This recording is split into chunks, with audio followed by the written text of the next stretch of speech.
आप देख रहे हैं बिहार आजकल और मैं हूं इमरान अली।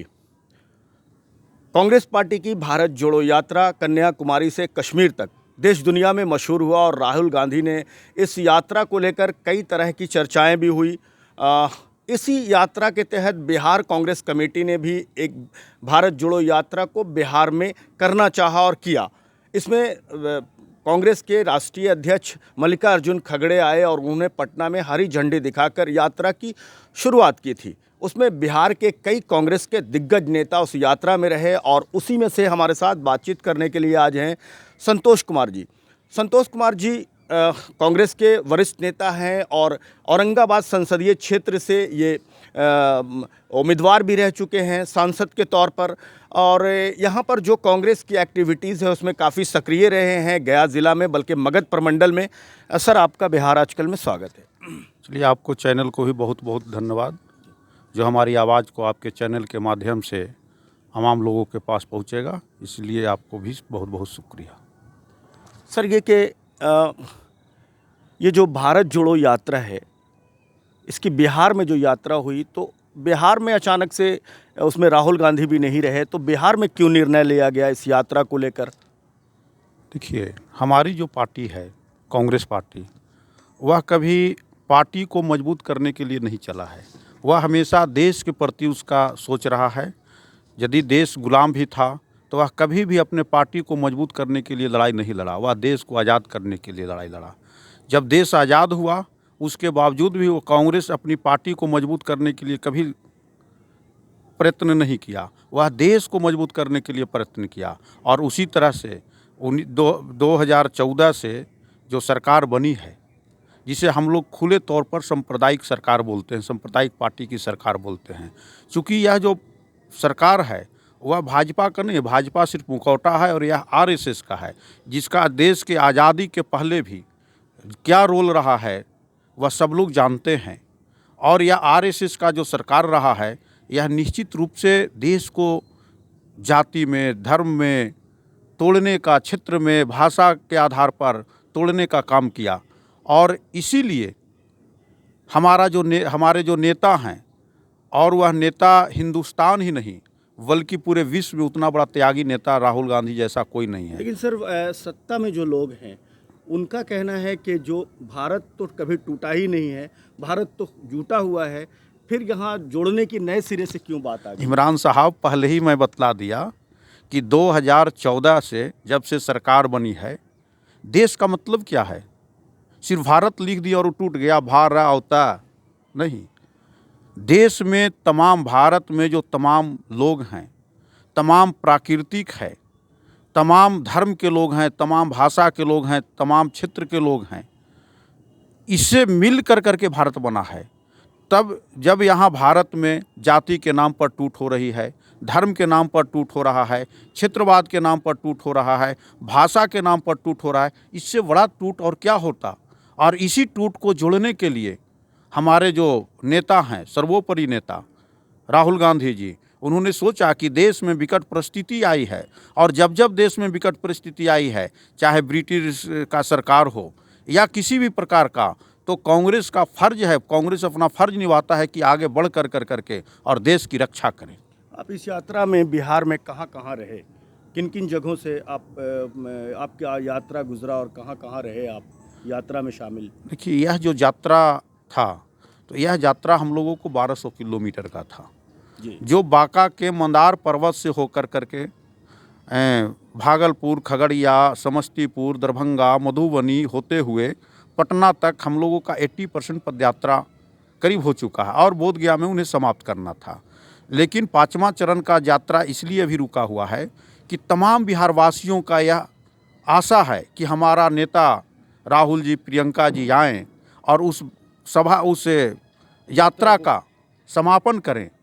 इसलिए यह यात्रा 5वां चरण का भी रुका हुआ है, और जैसे ही सिंगल मिल जाएगा, हरी झंडी हमारे नेता का मिल जाएगा, 5वां चरण भी स्टार्ट होगा। और गया का जो बोध गया, जहाँ पर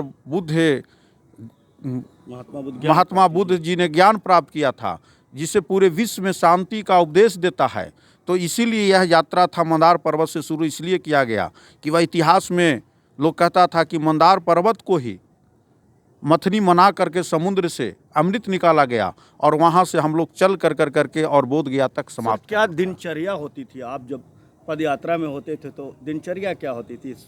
सुबह उठना, शाम में कहाँ रहना, खाना पीना, कैसे सब कुछ चलता था ये सब? देखिए इमरान साहब, जब आदमी कोई उद्देश्य लेकर चलता है तो कोई दिनचर्या पता ही नहीं चलता है। हम लोग सुबह उठते थे, सुबह हम लोग अपने तिरंगा को सलामी दे करके और चलते थे, और जगह जगह इतना लोग स्वागत में लगे रहते थे, हम लोगों को सहयोग में लगे रहते थे। उन लोगों को भी शौक़ था, चाहे वह किसी जाति धर्म के लोग थे, सभी लोग का शौक़ था कि यह यात्रा, भारत जोड़ो यात्रा जो चल रहा है, उसमें हमारा भी कम से कम एक कदम उसमें जुटे, और तमाम लोगों का समर्थन मिलते गया। कभी ऐसा लगा आपको यात्रा में कि अब थक चुके हैं आप, अब चलना मुश्किल हो रहा है? इतना लोगों का प्यार मिल रहा था, इतना लोगों का समर्थन मिल रहा था कि वह हम लोगों को कुरामीन की तरह ताकत दे रहा था, और हम लोगों को कभी एहसास नहीं हुआ कि हम लोग थके हुए हैं। बिहार के कुछ लोग राहुल गांधी जी के साथ यात्रा में शामिल थे, आप क्या उसके लिए आपको चुना नहीं गया या आपने कोशिश नहीं की? नहीं, क्या वजह रही? मेरा नाम भी बिहार का कोऑर्डिनेटर हमारे माननीय पूर्व विधायक अवधेश बाबू थे जी।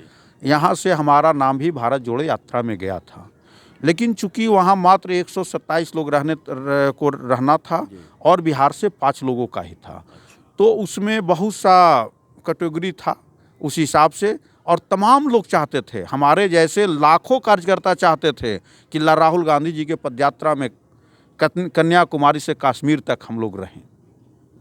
लेकिन सब लोगों को डिवाइड किया गया, और हम लोग बिहार के कांग्रेस यूनिट जो थे उनको मध्य प्रदेश में गेस्ट पदयात्री के रूप में हम लोग को आमंत्रित किया गया था, और मध्य प्रदेश में हम लोग तमाम बिहार के साथी जो भारत जोड़ो यात्रा के 5 साथी थे, उनके अलावा सैकड़ों साथी हम लोग मध्य प्रदेश में राहुल जी के साथ पदयात्रा में शामिल थे।